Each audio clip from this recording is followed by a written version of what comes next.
असुर लोक वासियों सावधान, सुनो सुनो ध्यान से सुनो।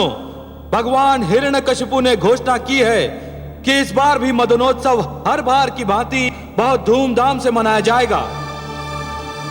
भगवान हिरण्यकशिपु सदैव की भांति अपनी समस्त प्रजा के लिए मांस मदिरा नृत्यादि की व्यवस्था करेंगे, परंतु इस बार मदनोत्सव का विशेष आकर्षण होगा भगवान की छोटी बहन कामरूप देश की महारानी सिंघिका की ओर से उन्हें अग्निदेव के दिए हुए वरदान का महान प्रदर्शन।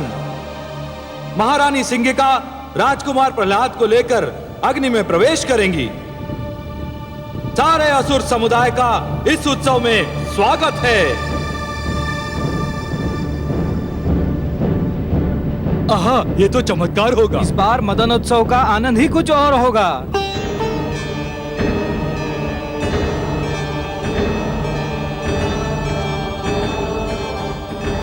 क्या हुआ भाभीश्री? मुझे बहुत चिंता हो रही है सिंघिका। किस बात की चिंता? तुम मेरे पुत्र को लेकर अग्नि में प्रवेश करोगी? तो क्या हुआ? मैं तो अग्नि में पहले भी प्रवेश कर चुकी हूँ और आप देख चुकी हैं कि अग्नि की लपटें मेरे शरीर को छू भी न सकी। तुम्हारी बात और है। अग्निदेव ने तुम्हें वरदान दिया है, फिर तब तुमने अकेले ही अग्नि में प्रवेश किया था। इस बार मेरा पुत्र प्रहलाद भी तुम्हारे साथ होगा। तो क्या हुआ? अग्निदेव ने तुम्हें वरदान दिया है, मेरे पुत्र को तो नहीं। अरे भाभीश्री, जब अग्नि मुझे नहीं छू सकेगी तो जो मेरे साथ होगा उसे कैसे छू सकेगी? उसे कुछ नहीं होगा। तुम अकारण ही चिंता कर रही हो। तुमसे अधिक साहसी तो तुम्हारा पुत्र है, उसे तो कोई चिंता नहीं। वह तो बड़ी व्याकुलता से उस घड़ी की प्रतीक्षा कर रहा है जब मैं उसे लेकर अग्नि में प्रवेश करूंगी। वो तो बच्चा है, वो बेचारा क्या जाने। वो उत्सुक है कि जो अवसर मृत्यु के पश्चात आता है उसे जीते जी देखने को मिल जाएगा। तुम उसकी चिंता छोड़ दो और जो होगा स्वयं अपनी आंखों से देख लेना। नहीं, मैं नहीं देख सकूंगी। अपने पुत्र को अग्नि में प्रवेश करते हुए देखना मेरे वश की बात नहीं। मैं वहां नहीं आऊंगी। तुम्हारी इच्छा। अच्छा, मुझे तैयारी करनी है, मैं चलती हूँ।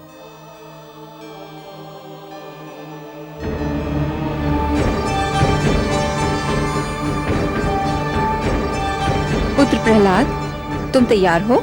हाँ बुआ श्री, मैं कब से तैयार खड़ा हूँ। चलिए। चलो पुत्र। किंतु तुम्हारी माताश्री तो आ ही नहीं रही। क्यों? उन्हें भय लग रहा है। भय? किस बात का भय? उन्हें अग्निदेव के वरदान पर विश्वास नहीं है? मैंने भी उनसे यही कहा, किंतु उनका ये भय दूर ही नहीं हो रहा। मैं उनके पास जाऊंगा, मैं उन्हें लेकर ही आऊंगा। हमारी बात बीच में रह गई भ्राताश्री। मैं उस शक्ति के विषय में इस प्रदर्शनी के बाद ही बताऊंगा। अच्छा अनुज,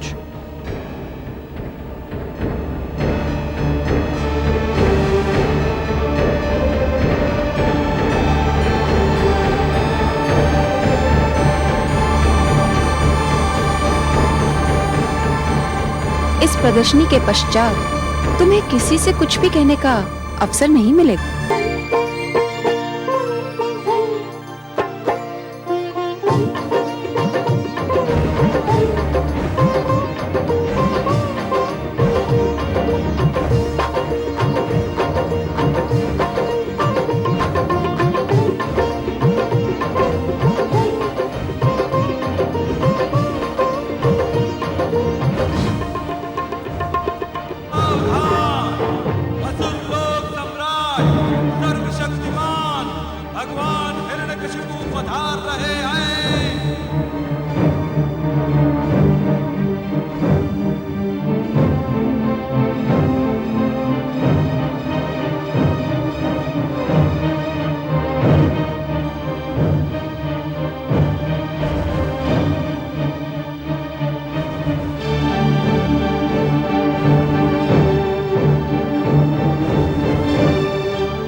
प्रणाम भ्राताश्री।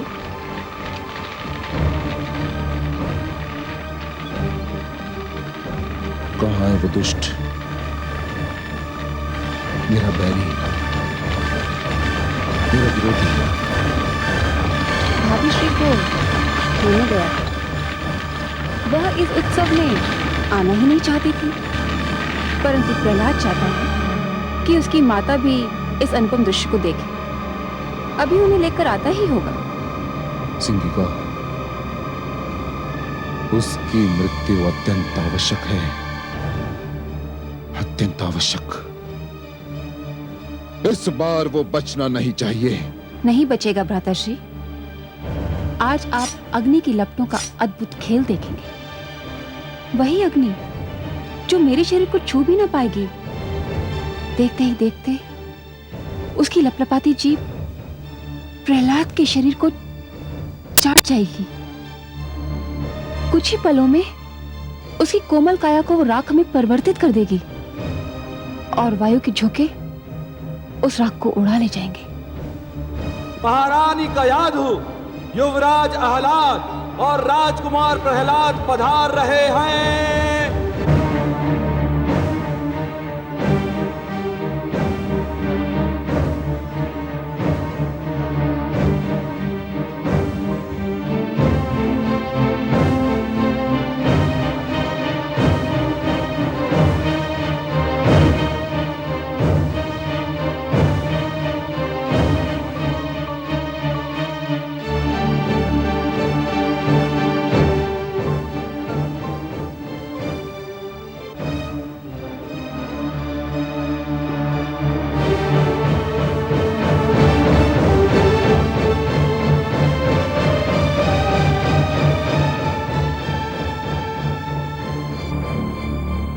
माते, मैं आपके चरण छूकर संसार के मातृत्व के चरण छू रहा हूँ। संसार की सारी माताएं पूज्य है। मुझे आशीर्वाद दीजिए माते। आयुष्मान भव पुत्र, आयुष्मान भव। चिरंजीवी भव पुत्र। चलो पुत्र।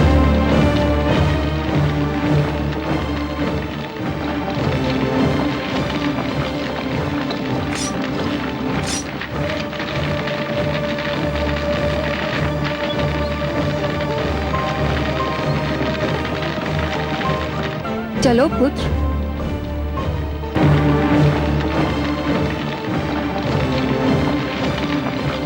वो घड़ी आ ही गई पुत्र, जिसकी तुम बड़ी उत्सुकता से प्रतीक्षा कर रहे थे।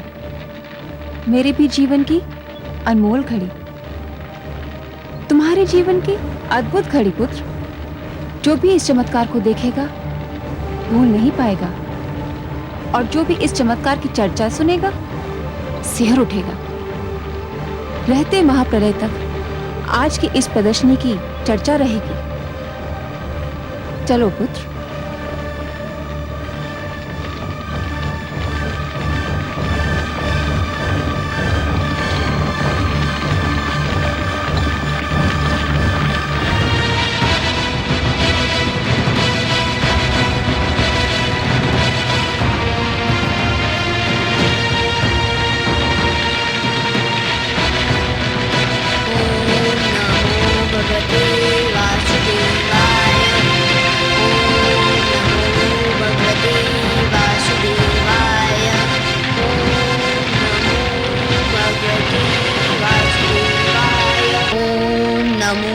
भगवती वासुदेवाय।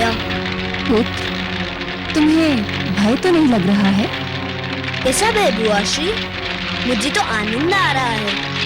जैसे जैसे लपटे मेरी ओर बढ़ रही है, मुझे विचित्र सी शीतलता का अनुभव हो रहा है। लग रहा है जैसे शीतल जल की लहरें मेरे शरीर को छू रही है। ओम नमो भगवते वासुदेवाय। ओम नमो भगवते वासुदेवाय। ओम नमो भगवते वासुदेवाय। ओम नमो भगवते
तुम्हें तो अग्निदेव ने वरदान दिया था, ये कैसे हो गया?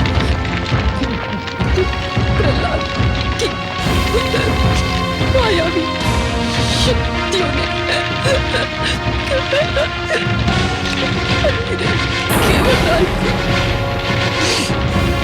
बात दे दी। किसके मंत्र की शक्ति के आगे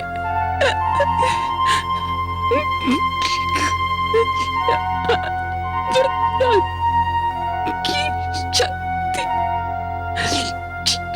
क्षीण हो गई।